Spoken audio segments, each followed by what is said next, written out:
Okay. Where to start?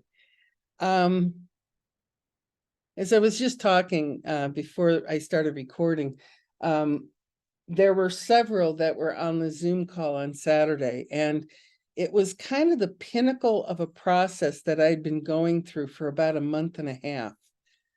Oh, and it was a doozy. It was just a doozy. And I want to kind of relay that in its entirety. So about 2 months ago, I went into this 30-day deepening, and I went into it with this really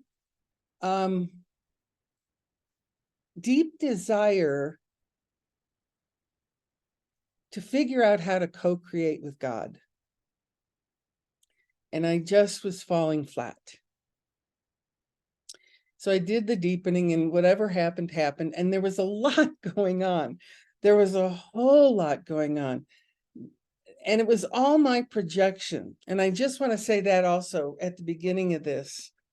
I'm going to talk about my process, but my process is my process. I don't know what your process is. The end result is the same.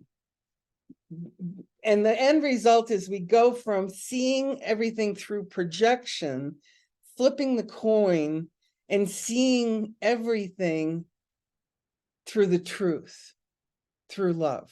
Okay.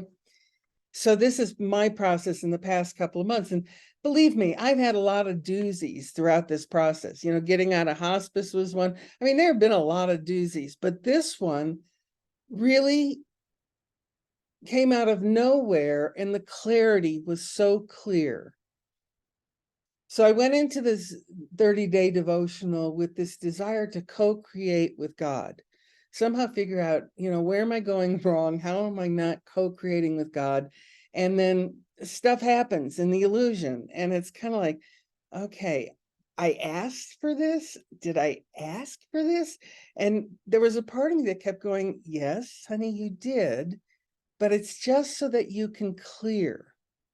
And so no matter how your process and where your path finds you, all I know is the only way to walk yourself through this is to keep watching your mind for judgments, because that's kind of the access to all of it. And if you can keep watching your mind for judgments and catch them, no matter how minor, and believe me, I've had some minor ones going on, no matter how minor, catch them and ask to see them differently and go through whatever process unfolds with that. So while I was doing this devotional, it's interesting. There were probably about, I don't know, well, I'll say 5 or 6 people that I had judgments about in the devotional. So it was kind of like, oh, that's interesting. And then I had, you know, now I see it as a beautiful opportunity. Someone sent me a message, and it was how I was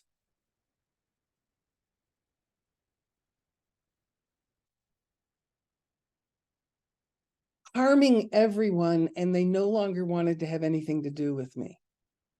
Okay. And I really took this one on, as much as it took my breath away. I took this one on going, okay, I have felt I've been doing myself harm most of my life. So there's some truth there. And this is what I'm getting in my horizontal screen. So it's obviously for me to a judgment, for me to forgive. And then the devotional went on, everything went on, on, on. And then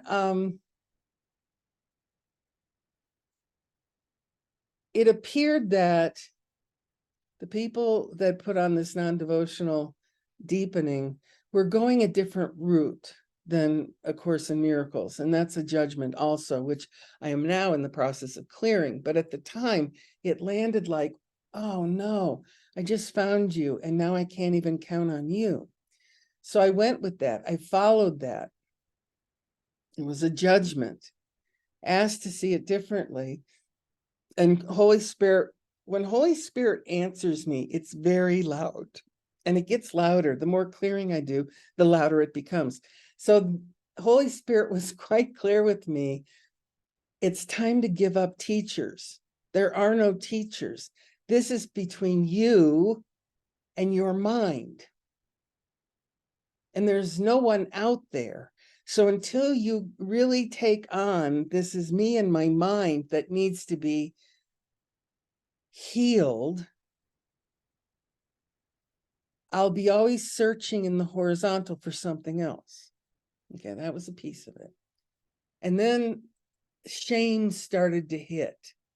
Like, oh my God, this whole time I've been doing something wrong.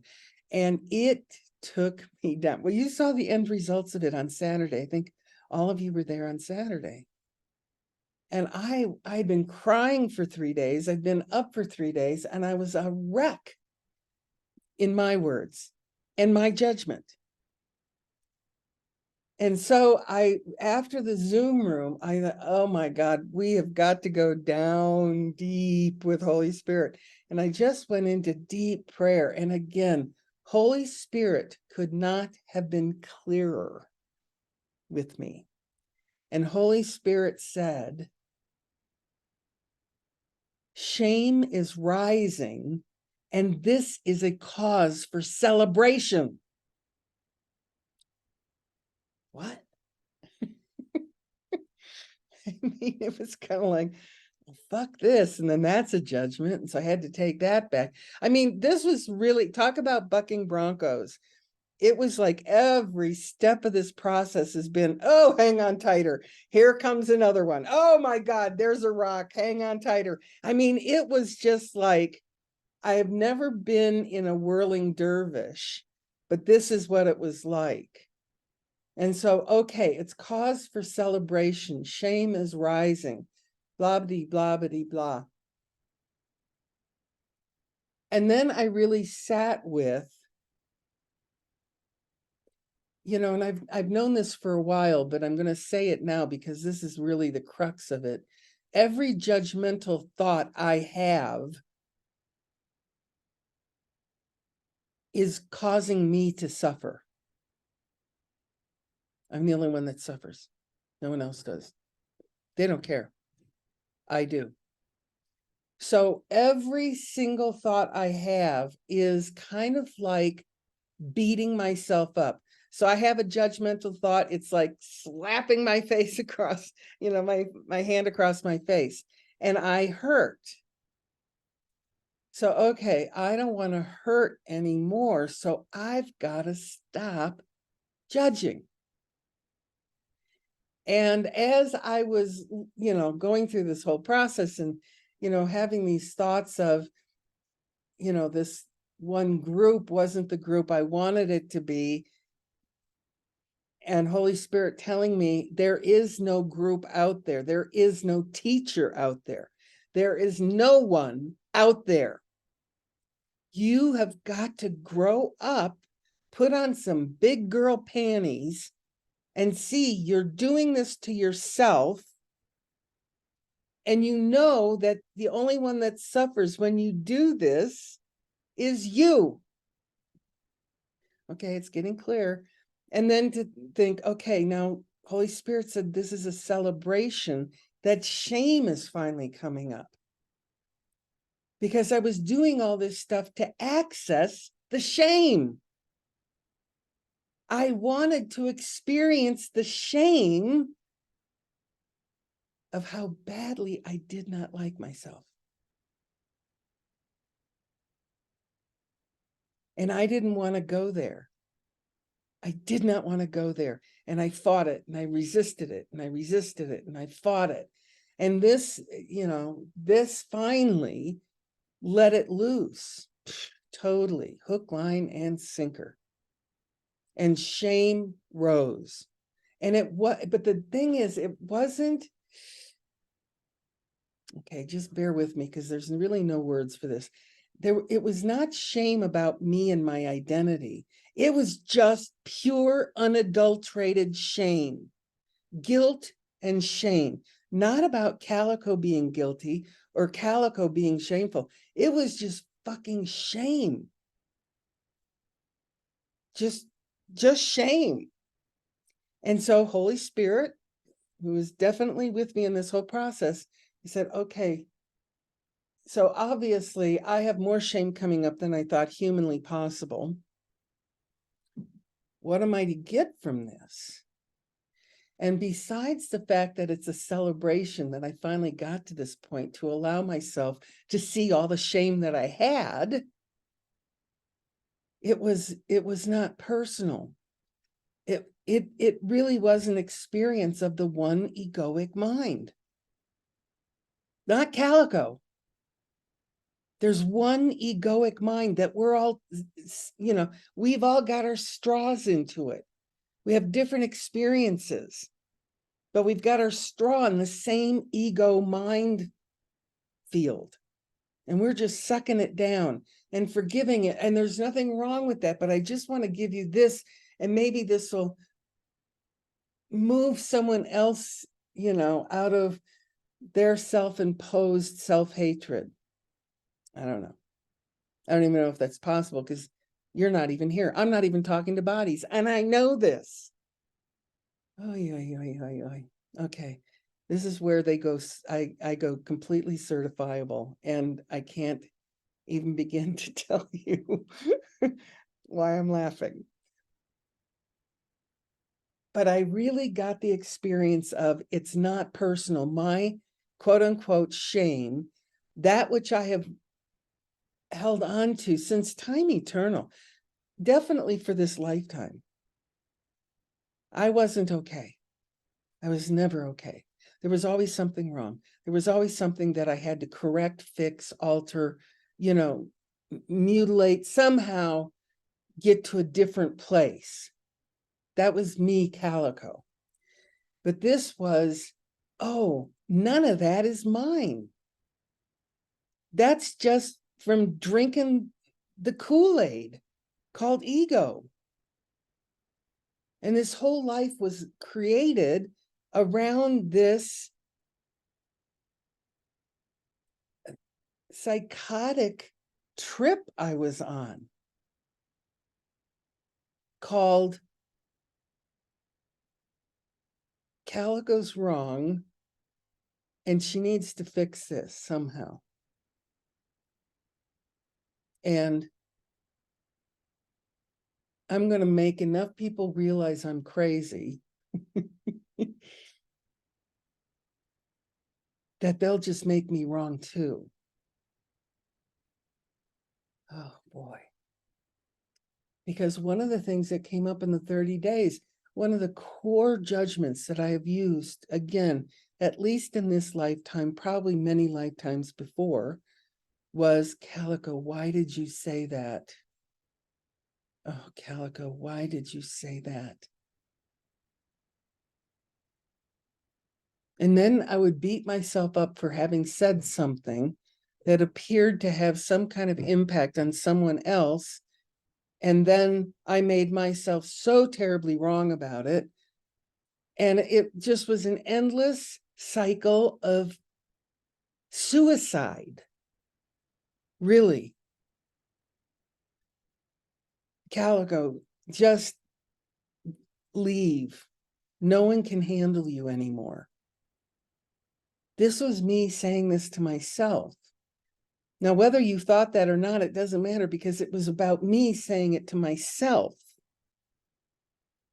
And really get in touch with that level of self-loathing, but then realizing it has nothing to do with Calico. It has everything through, I'm drinking this Kool-Aid because that's what I was always told to do. Think this way, say this, be nice, be kind, blah, blah, blah, blah, blah, blah, blah. And then when I didn't add up to whatever blah, blah, blah, blah, blah, then I'd make myself even more wrong and cause more pain to myself. But in essence, really having the experience, there's only one egoic mind. And we're all sucking the same Kool-Aid.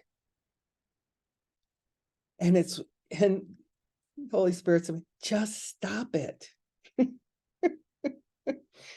Just stop it. But somehow, since it wasn't about me personally, hearing just stop it landed. It's like, oh, you're right. I can quit. I can take myself off the cross because my people pleasing, and again, that's been going on for probably the past 10 years as far as seeing how to correct it. My people pleasing thought, okay, instead of putting you on the cross, I'm going to put myself on the cross. That way I won't do harm to others. I can just do harm to myself. And somehow I can handle that. No, I can't. Nor do I want to. It is now time for me with the big girl panties to say, I am innocent and completely love. I am the Christ. And the only thing that stops me from being the Christ is this addiction to continue sucking down the straw of the Kool-Aid of ego.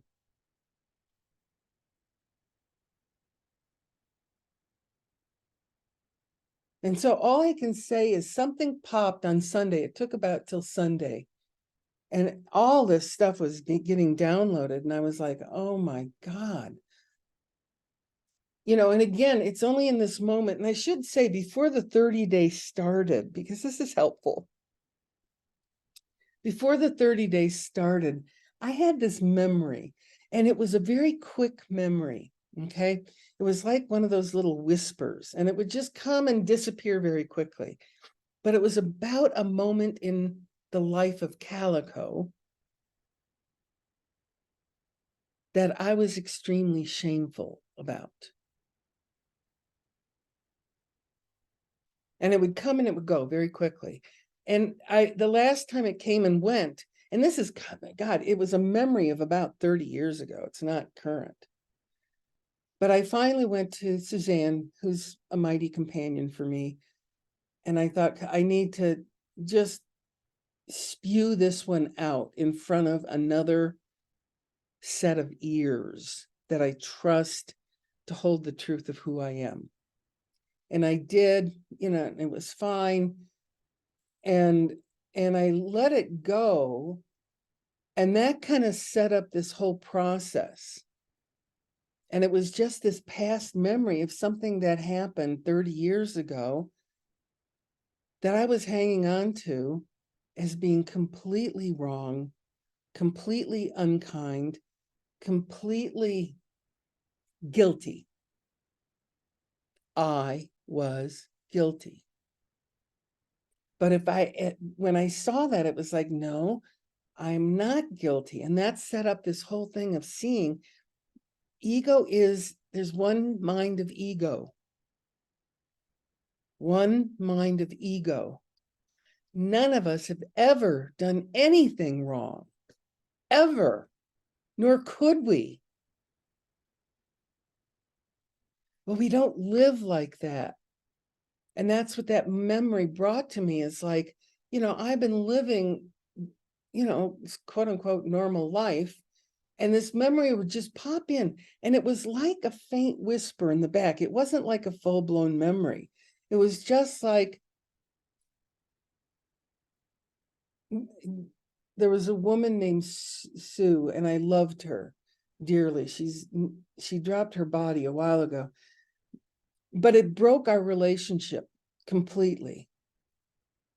And so every now and then and during my life, I'd have this thought, oh, I loved Sue. And then I'd leave it and move on. But the reality was I loved Sue, but I felt guilty and responsible for ending a very dear friendship. And it was the responsible part that was killing me. I was feeling responsible for something. And that's what I had to forgive. And remember, the atonement, the only one that ever needs forgiveness is ourselves. Period. There is no one else. And so having this experience over the past 2 months and really breaking down well, it wasn't Saturday, it was like 3 days before that, but I felt obligated since we had already set the Zoom up. I thought, well, I'm going to have to show up, but man, I have nothing of, hope to give anybody. So I thought, okay, well, then use it as your altar session. Because the only way to access anything is by admitting that you're judging something. And that shame is coming up, and that you feel guilty and responsible for something that you never did. And this isn't in form, this is in mind. So if you can really kind of grapple with this, and if there's, there's anything in this for anybody, fabulous. All I know is it broke on Sunday, and all that shame and tears and guilt and self-abuse that you saw on the Zoom on Saturday disappeared. Gone. Not there. Period. End of story. And the clarity that Holy Spirit talked to me, it's a celebration. It's a celebration. Yeah, but I feel fucked. It's a celebration. You're allowing finally the shame and guilt to rise and surface and cough up that gigantic fur ball that you've been sucking on for at least this lifetime, if not lifetimes before. And so I just had to share that with you. I thank you for your generous, loving listening. For those of you, and I think everyone that's here was there on Saturday, for allowing me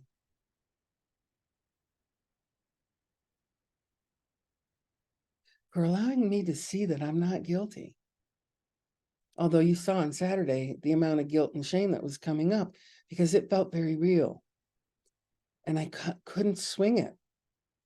So then I went into deep prayer with Holy Spirit, because Holy Spirit is the only one that can assist me on this. There is no outside teacher, no one. It's Holy Spirit. And my prayer was so deep and pure, pristine. Holy Spirit came through and says, oh, thank God. You're finally seeing the source of all your angst throughout your life has been self-generated by this sense that you are wrong. You are not innocent. Even though it was just, it wasn't like I lived in a state of feeling like I was a sinner. But if you feel like you've sinned once, you see yourself as a sinner. And so I say, just allow yourself to drop into, maybe even the prayer, Holy Spirit, help me see where I'm still wanting to believe that I'm wrong, or that I ever could be wrong. Where did I not forgive myself for something that occurred? Period. And just follow the prompts, because Holy Spirit's going to take you through this. Like I said, this storyline I'm going on is this figure's Calico's storyline. We all have different storylines. Doesn't matter. It's the way that we're beating ourselves up that does matter. And if you find yourself beating yourself up even just a smidgen, go for that. Go for that. It's like there's a hole in the dike. And if you can, pull your finger out of the hole and let the whole damn thing go, there's freedom just on the other side of that. Oh. Okay, YouTubers, glad you could drop in. And now we're going into our other session that I find even more valuable than whatever anyone heard in this one. So anyway, let me turn this off.